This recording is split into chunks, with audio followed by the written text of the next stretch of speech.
Air adalah kebutuhan penting bagi setiap makhluk hidup, dan air bersih menjadi kebutuhan dasar dan hak semua orang yang harus dipenuhi.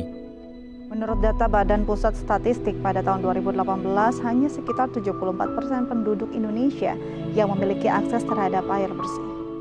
Akibat kesulitan mendapatkan air bersih, warga Kelurahan Kroy, Kabupaten Kaimana, Papua Barat terpaksa mengambil air di sungai terdekat yang belum terjamin kebersihan air tersebut.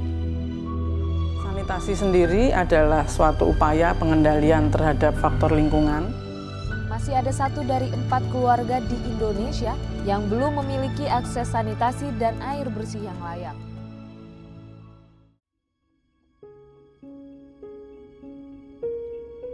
Kenapa sih Papua menjadi daerah yang kalian pilih untuk menjalankan proyek ini? Kami memilih Provinsi Papua karena provinsi tersebut termasuk dalam salah satu daerah dengan tingkat sanitasi dan air bersih terendah di Indonesia. Kalau kita melihat data dari BPS, di tahun 2020 baru sekitar 40,31% rumah tangga di Papua yang memiliki akses terhadap pelayanan sanitasi yang layak. Sedangkan untuk persentase rumah tangga dengan sumber air yang bersih baru sebesar 62,73%. Dari data ini, Papua jadi provinsi dengan persentase paling rendah jika kita bandingkan dengan provinsi lain yang ada di Indonesia. Kenapa isu air bersih dan sanitasi penting sampai kalian ingin mengangkatnya? Akses ke sumber air bersih dan fasilitas sanitasi merupakan hal terpenting bagi kelangsungan hidup manusia. Air tersebut dapat digunakan dalam berbagai kegiatan seperti memasak, mencuci, membersihkan diri, serta konsumsi. Fasilitas sanitasi juga penting karena dengan hal tersebut, manusia dapat membersihkan diri dan buang air. Kedua isu ini memiliki keterkaitan karena jika akses air bersih sulit, maka penyediaan fasilitas sanitasi akan terganggu karena air adalah salah satu material utama yang digunakan untuk kegiatan sanitasi.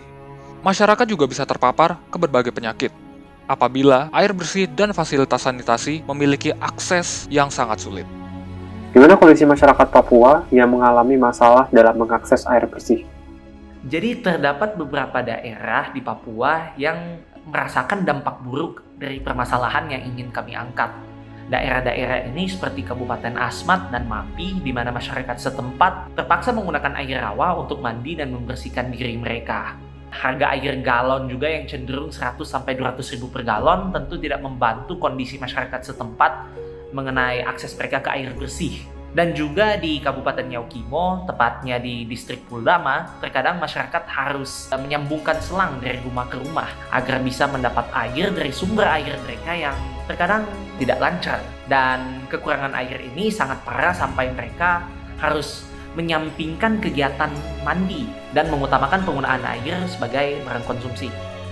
Bagaimana kondisi sanitasi di daerah Papua? Kondisi fasilitas sanitasi juga menjadi masalah di beberapa daerah Papua. Contohnya, Kabupaten Asmat Distrik Agats, di mana terdapat fasilitas vital untuk pengolahan dan distribusi air untuk kebutuhan sanitasi seperti sumur bor, instalasi pengolahan air, dan jaringan pipa air baku sepanjang 6 km yang masih memerlukan perbaikan. Pada tahun 2019, statistika dari BPS menunjukkan bahwa hanya ada 43,7% rumah tangga yang memiliki jamban pribadi yang dilengkapi dengan tangki septik. Pada Kabupaten Yahukimo Distrik Puldama, hanya ada 1 kamar mandi yang memiliki toilet. Toilet ini juga terletak di rumah seorang pendeta yang sayangnya tidak terbuka untuk umum. Lalu solusi apa yang ditawarkan untuk isu tersebut? Untuk masalah tersebut, tim kami sudah memiliki solusinya. Yang pertama adalah dengan mengembangkan aplikasi mobile yang dapat digunakan oleh warga Papua untuk mencari lokasi sumber-sumber air bersih di sekitar mereka secara akurat lewat penggunaan peta virtual. Yang kedua adalah dengan mengadakan beberapa program yang bertujuan untuk membangun fasilitas sanitasi yang nantinya akan terbuka untuk umum bagi masyarakat sekitar. Dalam merealisasikannya, apakah kalian akan mengajak pihak lain? Untuk mewujudkan solusi yang kami ajukan, kami juga berencana untuk bekerja sama dengan partner-partner dari berbagai organisasi, perusahaan, serta badan-badan pemerintah. Mereka adalah UNICEF dan Bappenas yang akan menjadi partner perencanaan proyek ini dengan kami. Google Indonesia yang akan membantu dalam integrasi dalam Google Maps agar bisa menunjukkan titik-titik sumber air.